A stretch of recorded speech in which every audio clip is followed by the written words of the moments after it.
বিক্ষোভ সমাবেশের পর্যায়ে বক্তব্য রাখবেন বাংলাদেশ জমিয়তে উলামা ইসলাম নাটোর জেলা শাখার সাধারণ সম্পাদক মাওলানা খবির উদ্দিন।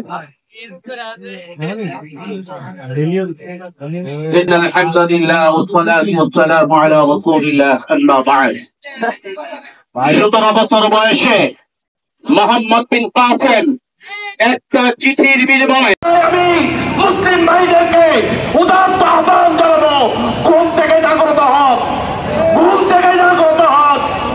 আমাদের চোখের পানি, আমাদের দোয়া, আমাদের প্রচেষ্টা, প্রথম প্রচেষ্টা হলো ইসরায়েলের প্রত্যেকটা পণ্য এবং ভারতের প্রত্যেকটা পণ্য আমরা বর্জন করবো। আল্লাহ রাব্বুল আলামিন আমাদেরকে ইসরায়েলের বিরুদ্ধে আর কিন্তু আজকে মুসলমানদের মধ্যে এই ঐক্য আজ গড়ে তুলতে হবে। নাটোর জেলা শাখার সাধারণ সম্পাদক হবে মুসলমানদের মধ্যে এই দৃঢ় চেতনা ফিরে আনতে হবে যে আমরা মুসলমান, আমাদের ধর্ম সর্বশ্রেষ্ঠ এবং আমরা শান্তি